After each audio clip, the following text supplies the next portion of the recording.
Hey everybody, it's Jason Blaha here, and it's time for many people's favorite segment, and that's my client Emma's vlogs, and we're up to vlog number 30. And she's even been doing the vlogs longer because she's taken a few weeks off in there for vacations and stuff. We started off this week with a football bar for floor press, and I think she got like 140 or 145, but she said it was a 5-pound PR. The thing is, she mixed up her max effort day on the lower, so this sheet is wrong. It's sumo against bands, and she did her pin squat, which is supposed to be the next week. So we'll have those interchanged, obviously, on the sheets between this vlog and the next. So after the floor press, we do a nice wide grip pause bench. Okay, why? We need to bring her pecs up. All right, we need to bring her pecs up. Her delts and everything are plenty strong. We need more pec and everything to get her bench up. Then she does her wide grip pull-ups, right? We do wide grip pull-ups, and you guys will notice when we get to the second set of these later, in the next upper body workout, she got 9 reps. But her upper body days are real simple right now. What do we see? Pause benching, pull-ups, tricep press downs. Very simple, very straightforward. Okay, considering she does max work and speed work, this is all we need. Now, notice the shoulder focus has gone away. Why? Because while she was going through most of her cut, we did a lot of shoulder work because she wanted a little more delt. But now I want to focus on the muscles of getting her bench up again, right? We want to get focus on strength. Her shoulders are plenty strong. They're probably the strongest muscle in her upper body.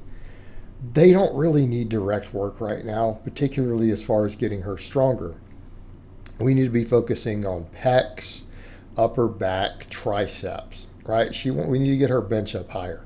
She's benched about 155 as her best bench. We want to keep that moving forward.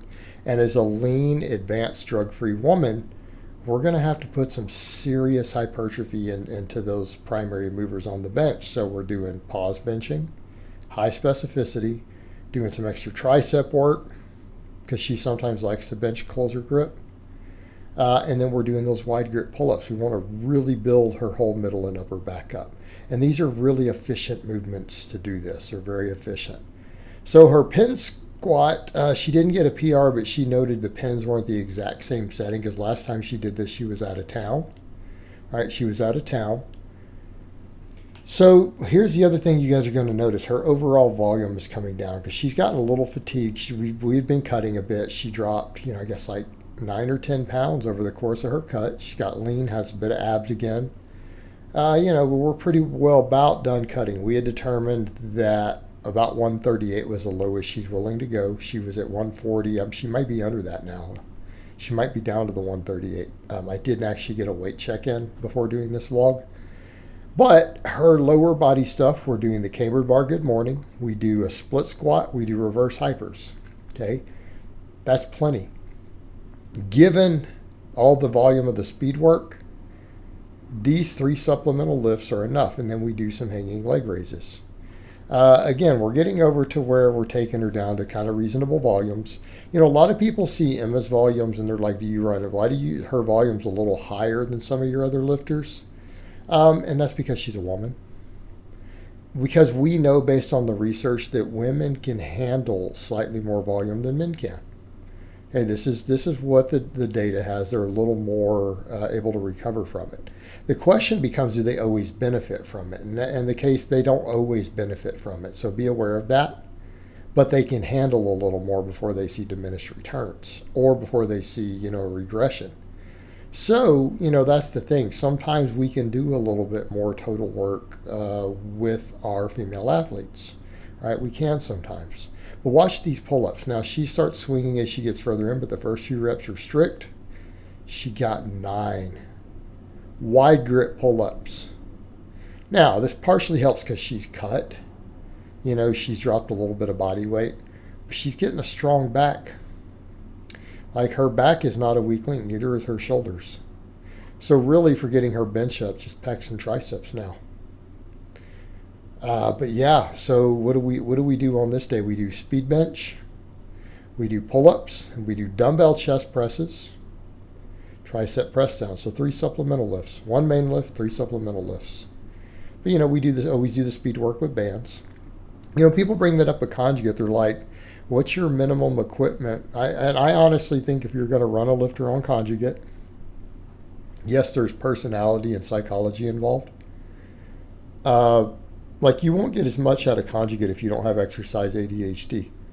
Like if you don't care about excitement and you don't mind doing the same exercises often, you won't get as much psychologically out of conjugate. But for people who like to change things up, it really has a great deal of motivation. But I do think you need a specialty bar or two. You need either bands or chains. Now, in her case, she's got all these bands. They have bend pegs on their platform. So what does her speed lower day look like? Well, you guys can see it here. This wave, we're doing safety bar box squats with bands. And then we do sumo speed pulls against bands. Next wave, obviously, we go back to conventional. Sometimes I'll rotate her bars, change bars. I like the cambered bar, but they're hard to set up the bands, and their setup's not the best. If they had better band peg setups, I might do cambered bar more often. It's just a pain in the butt. So I tend to do a lot of safety bar for her, but it's again just to make ease of their equipment limitations. So then what did we do? Then we're doing pretty straightforward. We only need a couple supplemental lifts. We do reverse hypers, we do split squats, and then she does hanging leg raises, right? Because that's, again, all that we need. Because keeping in mind the volume of the speed work, right? The volume of the speed work itself is a decent amount of volume. And truth be told, I've had lifters get bigger and stronger purely off the speed work. I mean, the lowest volume lifters I've had who've hit 500 squats as men on this system, they do speed squats, speed pulls, and then some good mornings. I had a lifter who we got to a 500-pound raw squat doing that. We got him there. Now, he was a little higher body weight. He was up over 200. But we got him there. Same thing with his benching. All we did was row variations, close grip benching, tricep work, and then his ME and DE work, and he ended up getting his bench to about 320. Now that's granted, lower volume end. But I'm just pointing out that I've had lifters get bigger and stronger very largely based upon the speed work with fairly small amounts of supplemental volume. Again, depending upon their volume tolerance and response. Some people respond to lower volumes better than others. And in that case, they may not need that much, just some carefully selected supplemental work. That lifter needed more glute and hamstring and stuff, so we always did good mornings. He needed more tricep, so we did a lot of close grip work and tricep exercises. So, and it got him to, a pretty strong level. I think a 500 squat and a 320 bench is respectable. And we didn't do that much volume for him. It was one of my earlier clients a couple years ago.